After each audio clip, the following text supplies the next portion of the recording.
Hello everybody, it's jrobi. I wanted to go over this position that was submitted from a lady from Belgium by the name of Tynes Labink. I think that's her username and not her real name obviously, but this is a position that black can employ against a pincer attack formation that basically causes a world of problems for white. So here we have, of course, we have the queen supporting the bishop bearing down on this light square diagonal. We have the pawn here on h4. We have the knight over here on f6, and then of course we've got this beautiful rook on h8, also pointing down towards the castle position of white. So in this position, actually, it's a horrible position for white. So I want to talk a little bit about how you can avoid getting into this kind of position, because I'm going to take a look at how the move orders got to this point, and then I'm going to talk about how you can transpose out of this opening and some possible options that you have at your disposal to continue into the pincer attack formation. But I think this is the type of position that you'll want to avoid and want to transpose out of the pincer attack opening. So let's go back to the very beginning here. White's going to open up with d3. And from here, black's going to reply pawn up to d5, and play is going to continue. White pushes the pawn up now to e3, and black pushes its pawn up now to e5. So we have some contested squares on the fourth rank here. The difference, of course, being is that black's pawns are one rank closer to the white king as opposed to white's pawns to the black king. But we're still going to try to get into the pincer attack formation here. So we're going to play pawn to g3, and black's going to play knight up to f6. We're going to fianchetto, and now comes the fundamental move. If you see knight to c6 in this position, I think it's best to transpose out of the pincer attack formation. But we'll talk about that in a second. We're just going to continue on with the line order to show you how white got into that troublesome position. So white's going to force the idea here of getting into the pincer attack formation by playing pawn up to b3. Black's going to develop its bishop now to f5. White's going to fianchetto, and black is going to put its queen now onto d7. So here we see that the queen and the bishop are supported along this light square diagonal, which is a little bit troublesome here for white, especially once we get the h-pawn bearing down on the castle position of white. White's going to continue now, knight up to d2. Black's going to castle long, so we have the rook supporting the queen here, and white's going to play knight up now to e2.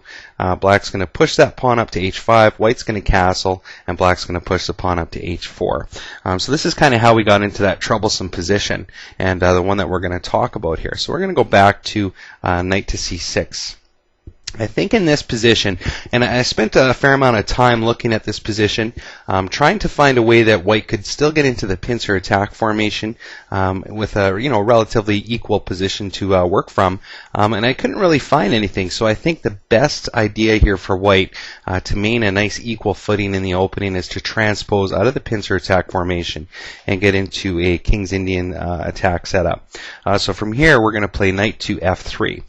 So you can see the characteristics of the King's Indian attack starting to take shape here with the fianchetto light square bishop and the knight sitting on f3. Now from here, play could continue as follows. Black could hit the check on b4. White can push the pawn up now to c3, and once that bishop falls back, white can castle, and from here now black can castle, and then white can play knight up now to d2. So we're in a very familiar position in terms of a King's Indian attack like structure, and this position here that you're looking at is very dead on equal. So I think that if you do see knight to c6 in this position here, I think it's time to transpose out of the pincer attack idea and just get into the King's Indian attack structure from the play that I showed there.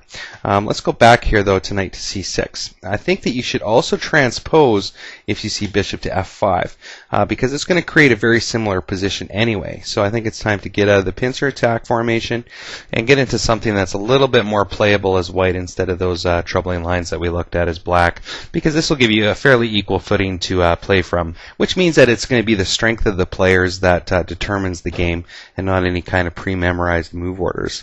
But that's not the end of it. Let's go back to knight to c6, and let's say that we get into knight to f3.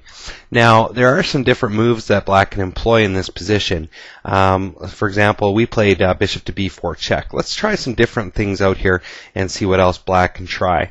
Bishop to g4 would probably be a move that you see quite often in this position. The question is, how does white handle this? Well, white can move, say, for example, queen to d2, taking that queen off of that pin. Black can play bishop to b4, pinning the queen to the king, but we can just play pawn up now to c3, kicking that bishop back, and from this position here we can castle. Black can castle. We can play queen to c2, Black can put its queen now onto d7 once again, getting that queen supporting the light square bishop. And play can continue as follows into a fairly, fairly equal position. From here, though, let's go back to knight to f3. Let's say Black tries something like bishop to e7 instead. Instead of castling long, Black wants to castle on the king side. From here, we can just continue castling. Black can castle. We can play knight up to c3. Black can push his pawn up to h6, taking away the jump point for our knight here on g5.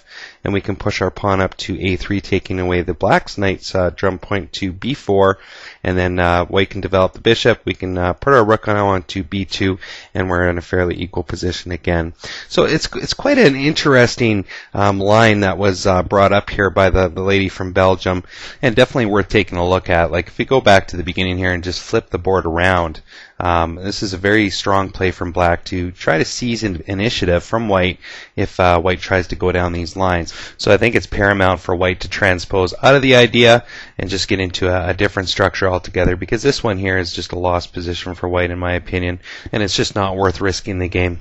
So anyway, I'm looking forward to your feedback on all these lines that we talked about here, and how we transpose into a different opening structure and the timing of that transposition. And we might even need an earlier transposition. If you guys find something better, definitely go ahead and post that. I've been getting a lot of games submitted by people. They're really good. Fair amount of wins on White, couple losses. I haven't got any draws yet, interestingly enough, because when I did benchmark the position with Rybka versus Rybka, there was a substantial amount of draws. And of course some good blunders. These positions that are being created from this opening strategy are not very similar to other openings out there at all. And I even had one person who submitted a game say, I didn't really know what I was doing, and I could tell that my opponent didn't know either, which makes the development of this even more enjoyable from my end of things, and I'm sure from yours as well. Now, I've called this video the Pincer Attack Evolution, and the reason why is because it is a work in progress, and new things are being brought up all the time in emails and the games that are sent in, and looking forward to getting many more. So take care, hope you enjoy the video, and we'll see you next time.